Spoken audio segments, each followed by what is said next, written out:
पृथ्वी पर एलियंस के होने के सबसे बड़े रहस्य से पर्दा उठने जा रहा है। क्या अमेरिका दुनिया से सबसे रहस्यमयी सच को छुपा रहा था अब तक? धरती पर एलियंस के होने की बात दशकों से की जा रही है, लेकिन अब समय आ गया है कि इस रहस्य का सच सामने आएगा। डोनाल्ड ट्रंप ने एक ऐसे ऑर्डर पर साइन किया है जिसने पूरे दुनिया के डिफेंस एक्सपर्ट के होश उड़ा दिए हैं। ट्रंप का सीधा फरमान है, एरिया 51 और यूएफओ की हर सीक्रेट फाइल पब्लिक करो। लेकिन सवाल ये है, क्या ट्रंप सच में एलियंस का सच सामने लाना चाहते हैं या फिर ये अपनी डूबती साख को बचाने का कोई नया पॉलिटिकल पैतरा है? नमस्कार, आप देख रहे हैं इंडियन प्रेस हाउस और मैं हूं आपके साथ चतुर्वेदी श्रुति। आज के इस स्पेशल रिपोर्ट में हम ट्रंप के इस यूएफओ कार्ड के पीछे का असली सच डिकोड करेंगे।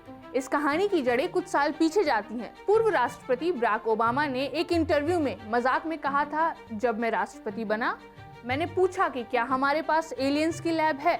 जवाब मिला नहीं, लेकिन कुछ फुटेज ऐसे हैं जिन्हें मैं समझा नहीं सकता। ट्रंप ने इसी बयान को हथियार बना लिया है।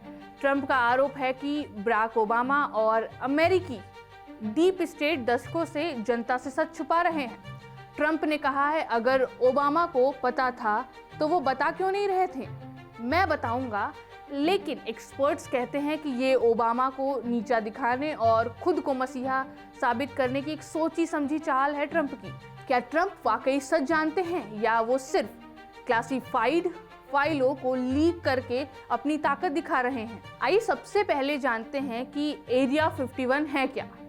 एरिया 51 अमेरिका के नेवादा राज्य में स्थित है। नेवादा के वीरान रेगिस्तान में छिपा एरिया 51 अमेरिकी एयरफोर्स का वो सुपर सीक्रेट अड्डा है जिसे दुनिया ग्रूम लेक के नाम से जानती है।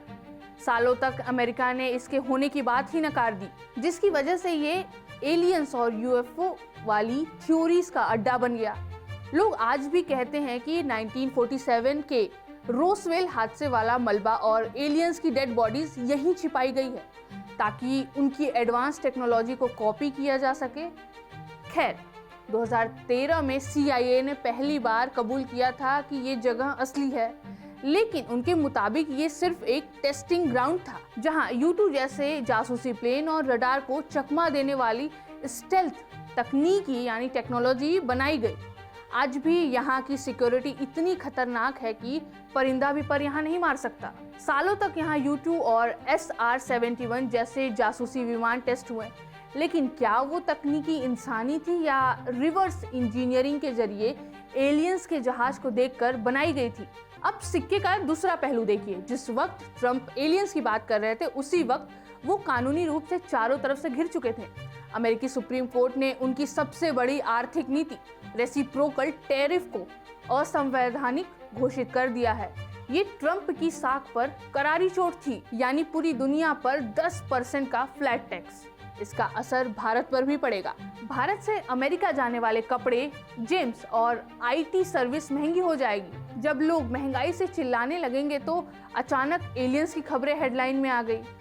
क्या ये सिर्फ लोगों का ध्यान भटकाने के लिए फेंका गया एक चारा है? कहानी यहाँ और भी डार्क हो जाती है। कोर्ट ने आदेश दिया है कि जेफरी एप्स्टीन केस की 30 लाख फाइलें खोली जाएं। इन फाइलों में दुनिया के सबसे रसूखदार लोगों का नाम है और इसमें ट्रंप और उनके परिवार का जिक्र बार बार आया है। ट्रंप पूरी दुनिया में अकेले पड़ते जा रहे हैं। ऐसे में एलियंस का मुद्दा एक ऐसा जादू है जो दुनिया का ध्यान इन गंभीर विवादों से हटाकर आसमान की ओर मोड़ देता है। इसे राजनीति में वैग द डॉग स्ट्रेटजी कहते हैं, यानी एक बड़ी मुसीबत को छिपाने के लिए उससे भी बड़ा तमाशा खड़ा करना। क्या आने वाला समय इतिहास में दर्ज होगा? या तो हमें ब्रह्मांड का सबसे बड़ा सच पता चलेगा या फिर हमें पता चलेगा कि राजनीति ने हमें एक बार फिर बेवकूफ बनाया। क्या एरिया 51 में सच में एलियंस हैं या वो सिर्फ ट्रंप की फाइलों में छिपा एक और चुनावी जुमला? सच्चाई जो भी हो, पर एक बात तय है, सच को ज्यादा दिन तक कैद नहीं रखा जा सकता। आपको क्या लगता है, क्या ट्रंप के पास सच में कोई एलियन कार्ड है या ये सिर्फ एप्स्टीन फाइल से बचने का एक रास्ता है? अपनी राय हमें कमेंट बॉक्स में जरूर लिखिएगा कि आप इस पूरे मुद्दे पर क्या सोचते हैं, और इस वीडियो को लाइक करिएगा, शेयर करिएगा और इंडियन प्रेस हाउस को सब्सक्राइब करना ना भूलिए।